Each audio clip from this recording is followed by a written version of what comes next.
You are looking at Julian's pronunciation guide, where we look at how to pronounce better some of the most mispronounced words in the world, like this other curious word. But how do you say what you're looking for today?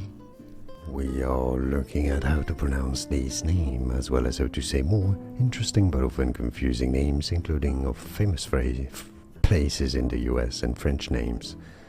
In English in the US, this is said as Dequindre. Dequindre. For reference, in French it is said as Dequindre. Yes, I know it's different. Dequindre or Dequindre. And now you know.